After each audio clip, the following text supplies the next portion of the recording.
वही आपको। और किसी को सवाल है इसमें?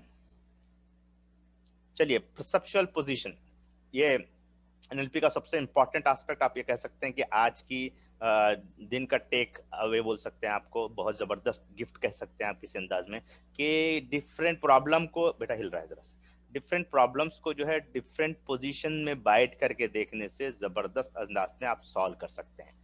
इसमें दो तरीके हैं, एक इंटरनल परसेप्शुअल पोजीशन कहते हैं और एक्सटर्नल परसेप्शुअल पोजीशन कहते हैं। इंटरनल में होता यह है कि हम ज्यादातर अगर कहें कि मैक्सिमम लोग अपने किसी भी प्रॉब्लम को सॉल्व करने के लिए हार्ट का इस्तेमाल करते हैं, हेड का कम लोग इस्तेमाल करते हैं। जो लोग हेड का इस्तेमाल करते हैं वो हार्ट का इस्तेमाल नहीं करते। जो लोग हेड और हार्ट का इस्तेमाल करते हैं वो गट्स का इस्तेमाल कम करते हैं। तो पेट का इस्तेमाल ये कहिए, गट्स का इस्तेमाल कहिए, कि आप देखेंगे कि किसी भी प्रॉब्लम को सॉल्व करने के इंटरनली तीन तरीके हैं। दिमाग की बुनियाद पर सॉल्व करें, हार्ट की बुनियाद पर सॉल्व करें, गट्स की बुनियाद पर सॉल्व करें। तो अब आप डिपेंड करता है कि जैसे भी जो लोग हार्ट की बुनियाद पर किसी इश्यू को सॉल्व करते हैं उनका क्या रहता है, वो ये करते हैं कि लॉजिक्स को इस्तेमाल करते हैं, वो रीजंस को इस्तेमाल करते हैं, आंसर्स को इस्तेमाल करते हैं, अपने नॉलेज को इस्तेमाल करते हैं, अपने डेटा को इस्तेमाल करते हैं, उस बुनियाद पर इश्यू को सॉल्व करते हैं। तो अगर इस तरह के आदमी हैं तो अब आप देखेंगे कि बाज औकात ऐसे इशू आते हैं जिसमें आपको हार्ट का इस्तेमाल करना होता है, लेकिन वहां भी आप लॉजिकल तौर पर जाते हैं। स्पेशली शोहर और बीवी के मामले में शोहर ज्यादातर लॉजिकल चीजों को इस्तेमाल करता है, लेकिन बीवी एक्सपेक्ट करती है कि हार्ट की बुनियाद पर कोई डिसीजन मिले। तो वहां पर आप अपने आपको जरा सा मूव करें और हार्ट की बुनियाद पर डिसीजन लेंगे तो आपकी रिलेशनशिप मजबूत होगी। इसी तरह वाइस वर्सा है कि बीवी हमेशा जो है हार्ट की बुनियाद पर डिसीजन लेती हैं, लेकिन शोहर चाहता है कि वो हेड की बुनियाद पर डिसीजन मिले उसको। तो आपको जरा सा अपने इसको ऊपर उठाना पड़ेगा, हार्ट से ऊपर उठ करके दिमाग की बुनियाद पर, लॉजिकल की बेस पर, डेटा की बेस पर आंसर्स दें, नॉलेज को शेयर करें। तो इससे ये होगा कि आपकी रिलेशनशिप मजबूत होगी, आपको बहुत फायदा होगा। और सबसे इंपॉर्टेंट ये है गट्स, गट्स की बुनियाद पर। गट्स होता क्या है, जैसे भी हार्ट के बारे में बताया कि मैं फीलिंग की बुनियाद पर, लव की बुनियाद पर, या आपके जो है नेटिव सेल्फ है, आपका पर्सनालिटी की बुनियाद पर लेते हैं। इसी तरह गट्स जो है ना, उसमें जो है आपका इंट्यूशन है, आपका इंसेक्ट्स है, या आपका पास्ट एक्सपीरियंस है, या आपका नर्वस सिस्टम को आपके अंदर एनर्जी बर्पा करता है, आपके अंदर ताकत बर्पा करता है। तो उसकी बुनियाद पर भी आदमी डिसीजन लेता है। अब आप मुझे चार्ट बॉक्स में लिखिए कि मैक्सिमम आप किस बुनियाद पर डिसीजन लेते हैं। हर एक लिखें अपने चार्ट बॉक्स में किस बुनियाद पर आप डिसीजन लेते हैं। कमॉन, हर एक लिखें चार्ट बॉक्स में आप किस बुनियाद पर डिसीजन लेते हैं, हेड, हार्ट। जी लिखिए, हर एक लिखिए जरा सा, आपको भी समझ में आएगा कि आप किस बुनियाद पर ले रहे हैं। Heart head guts, okay. Specially जो है ना, जो लोग हार्ट की बुनियाद पर डिसीजन ले लेते हैं, मैक्सिमम आप देखेंगे कि मर्द हजरात रहते हैं, जिसकी वजह से उनकी लाइफ जो है जरा तलखियों का शिकार रहती है।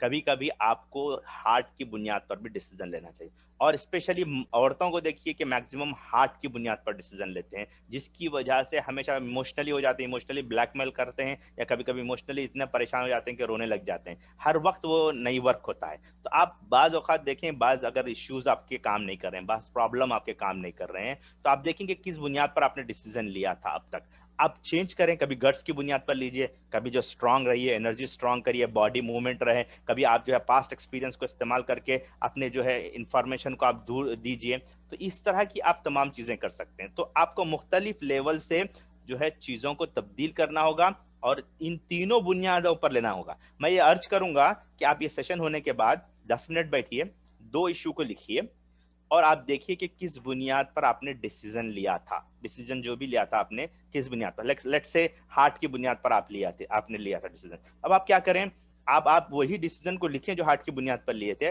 अब आप उसके बाद लॉजिकली सोचें, हेड की बुनियाद पर सोचें कि क्या आंसर आ सकता है। आपने लिखा, फिर उसके बाद गट्स की बुनियाद पर उसका सोल्यूशन लिखिए, फिर लिखिए आप। अब आप कंपेयर करिए कि कौन सा सबसे बेस्ट आंसर हो सकता है, सबसे बेस्ट डिसीजन हो सकता है। तो आप देखेंगे कि आपका जो डिसीजन था वो उतना इफेक्टिव नहीं था, जिसकी वजह से आपको बहुत कुछ नुकसान हो रहा था। तो आप दूसरे डिसीजन को देखेंगे तो ये बहुत फ्रूटफुल था। इस तरह से लेना, जब आप इसकी प्रैक्टिस करेंगे कुछ दिनों तक, मुख्तलिफ अंदाज से आप डिसीजन लेने लगेंगे, मुख्तलिफ बुनियादों पर लेने लगेंगे, तो आपके पास चॉइसेस रहेंगे। आपको लोगों के सामने अपनी बात को पेश करने में मजा भी आएगा, आप बहुत मुदल्लिल और बहुत बेहतरीन कन्विंसिंग अंदाज में अपनी बात को पेश करेंगे। वरना हर बार जो है हेड की बुनियाद पर डिसीजन लेंगे या फिर हार्ट ही की बुनियाद पर हमेशा डिसीजन लेंगे, तो इसकी वजह से ये होगा कि वैरायटी नहीं रहेगी आपकी लाइफ में। वैरायटी नहीं रहेगी तो चार्म नहीं रहेगा, वैरायटी नहीं रहेगी तो जॉय नहीं रहेगा। एक लगी बंदी जिंदगी चल रही चल रही चल रही चल रही, वो उसमें वो मजा नहीं रहेगा। इसके लिए हमें चाहिए कि हमें अपने आप को उस बुनियाद पर बैठ करके देखें, कि हम देखें कि भाई जो लोग हार्ट से डिसीजन लेते हैं उनका तरीका कैसा होता है। अगर आप गट्स वाले हैं तो आप सोचें कि हेड वाले डिसीजन कैसा लेते होंगे, आप उनके शूज में बैठ कर देखें कि क्या लगता है आपको। तो यानी कि दूसरों के शू में बैठ करके आप देखेंगे तो आपको मालूम होगा। हमेशा हार्ट के डिसीजन लेते हैं तो आप हेड के शू में बैठ करके देखिए कि कैसा लोग डिसीजन लेते हैं, तो आपको बहुत फायदा होगा। जी, can you explain gut in more detail. तो गट्स बेसिकली जो है ना आपके नर्वस रिस्पॉन्स है। जैसे मिसाल के तौर पर जो है आपके पास एनर्जी का फ्लो है, क्योंकि हेड से डिसीजन ले रहे हैं तो आपको लॉजिकल बात करेंगे, ऐसे करेंगे, एनर्जी का फ्लो नहीं रहेगा। इमोशन अलग है, एनर्जी अलग है।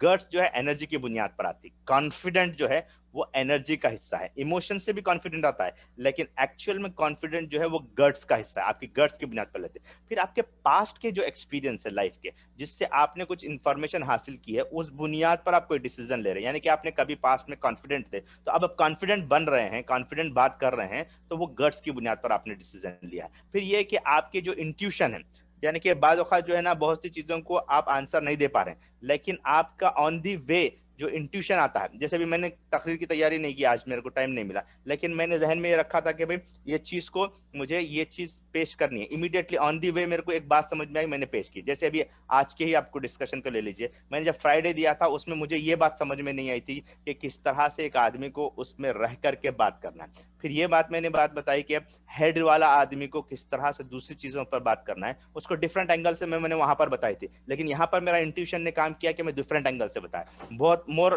पावरफुल था आज का जो मैंने शुरू में जो बात पेश की। लास्ट टाइम जब मैंने बात पेश की तो उतना पावरफुल नहीं था। तो ये इंट्यूशन है जो आपको गाइड करता है, ये आपके गट्स आपको गाइड करते हैं। इमोशनली आप रहेंगे तो एक ही बात सेम सिनेरियो में बात करेंगे, हेड रहेंगे तो सेम लॉजिकल बात करेंगे आप, लेकिन गट्स रहेंगे तो आपके अंदर वैरायटी आएगी, तब्दीली आएगी। तो ये चीज है, राइट। कोई क्वेश्चन नहीं है तो हम आगे बढ़ते हैं। Okay fine. External perceptual position, ये सबसे और इंपॉर्टेंट चीज है, इसका नेक्स्ट लेयर है, आप ये कह सकते हैं कि उसमें ये बात आती है। किसी ने सवाल किया है, लेट मी चेक।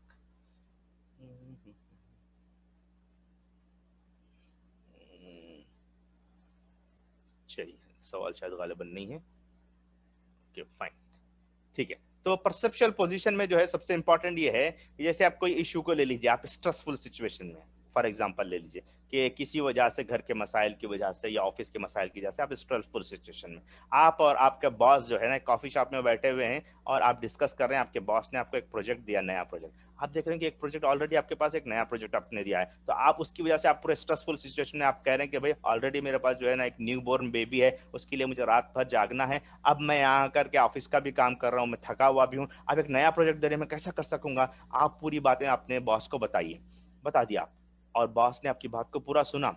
ये आपने अपने इश्यू को उनके सामने रखा। अब आप देखिए जरी देर के लिए आप बॉस के दिमाग में जाकर के बैठिए। उसकी हम यूजुअली क्या करते हैं, 3 कुर्सियां रखते हैं, एक कुर्सी इधर, एक कुर्सी इधर, एक कुर्सी सामने रखते हैं। तो आपको कहते हैं कि आप पहले अपना सिनारियो पूरा पेश कीजिए, क्या इशू है आपका।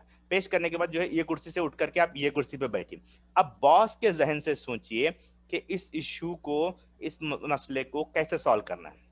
अब उन्होंने क्या देखेंगे, उन्होंने देखेंगे कि भाई देखिए कंपनी की बहुत अहमियत है, कंपनी के पास ये प्रोजेक्ट बहुत प्राइम इंपॉर्टेंट है, आपको जरा सा टाइम निकालना पड़ेगा, जरा एडजस्टमेंट करना पड़ेगा। आपके जो है पेरेंटल फैमिली को आप बुलाएं, वो टेक केयर करेंगे आपके न्यूबॉर्न बेबी का, या किसी मेड को रख लिए ताकि वो जो है बच्ची को देख सके। तो आप जो फोकस पूरा प्रोजेक्ट पर करिए, या ये कि आप जो स्ट्रेसफुल सिचुएशन में उसकी कोई ना वजह है तो उस पर वर्कआउट कीजिए। तो यानी कि बॉस का पॉइंट ऑफ व्यू आप जानेंगे, वहां बैठ करके प्रॉब्लम को देखेंगे तो प्रॉब्लम की नोयत अलग नजर आएगी और आपको सोल्यूशन उसका अच्छा अंदाज से मिलेगा। समझ रहे हैं आप मेरी बात को, किस तरह से आप चीजों को देखने वाले बनेंगे। यानी कि एक ही इशू है, मुख्तलिफ डायरेक्शन से देखेंगे। अब देखिए इसका तीसरा डायरेक्शन है, आप कॉफी शॉप में बैठ करके बात कर रहे हैं, एक स्ट्रेंज आदमी है जो आपके सामने बैठा हुआ है कुर्सी पर, दूसरे टेबल पर बैठा हुआ है, वो आपकी बातों को सुन रहा है, वो नो वे रिलेटेड विद आपके इमोशन से कोई ताल्लुक नहीं रखता है, वो आपके एक्टिविटी से कोई ताल्लुक नहीं रखता, वो जस्ट ऑब्जर्वर है। वो वहां बैठ करके आपके इशू को देख रहा है और वो उसका जो नजरिया होगा, उसके शू में बैठ करके आप देखेंगे, उसके दिमाग में बैठ करके आप देखेंगे, तो उसको लगेगा कि भाई ये दोनों गुफ्तगू कर रहे हैं, इसमें तो ये आदमी बहुत पेसिमिस्टिक लग रहा है, ये आदमी जो है अंडर सेल्फ स्टीम इसकी कम लग रही है, ये आदमी जो है ना अपनी बात को सही अंदाज से पेश नहीं कर पा रहा है, ये इसको अगर ऐसे पेश करता तो उसका बॉस कन्विंस हो सकता था। फिर बॉस के सिस्टम होता है कि बहुत स्मार्ट है, इन परसुएशन इसके अंदर है, और इसने बात को जो है ऐसे अंदाज से रखी कि इवन दो इशू बहुत खराब है, लेकिन उसने इस अंदाज से पेश किया कि वो कन्विंस होने जा रहा है। तो इस तरह से सामने वाला ऑब्जर्व करेगा और प्रॉब्लम को डिफरेंट एंगल से देखेगा, और उसके पास डिफरेंट एंगल से उसका सोल्यूशन नजर आएगा, इसको ऐसे और ऐसे और ऐसे करना चाहिए। तो होगा ये कि आप एक ही प्रॉब्लम को डिफरेंट एंगल से देखेंगे, स्ट्रेंजर के एंगल से, अपने बॉस या अपने शोहर के एंगल से देख रहे हैं, अपने फैमिली मेंबर के एंगल से देख रहे हैं, तो डिफरेंट चीजें आपको नजर आएगी, और उससे आपको जबरदस्त अपनी लाइफ में फायदा होगा। इश्यू को चुटकियों में आप सॉल्व कर सकेंगे, इश्यू को समझने में आसानी होगी, चुटकियों में सॉल्व करेंगे। कभी भी कोई इश्यू आ जाए तो आप इस तरह करके देखिए, आपको जबरदस्त बहुत सी बातें मालूम होंगी, जज्बाती कैफियत से आप बाहर निकलेंगे, हेड की कैफियत से भी बाहर निकलेंगे, कभी गट्स की कैफियत से भी निकलना पड़ेगा तो बाहर निकलेंगे। जी, और किसी को इस पर सवाल नहीं है तो हम आगे बढ़ते हैं। लास्ट और फाइनल आज का, या ये कह सकते हैं कि इस मॉड्यूल, इस पूरे एपिसोड का ये कह सकते हैं कि फाइनल काम है यानी कि empowering your self for a change. जो चेंज आपने अब तक हासिल किया उसका फाइनल क्लाइमेक्स है आपके पास, कि आप यू हैं और इसके लिए एक्सटर्नल इवेंट आपके पास है।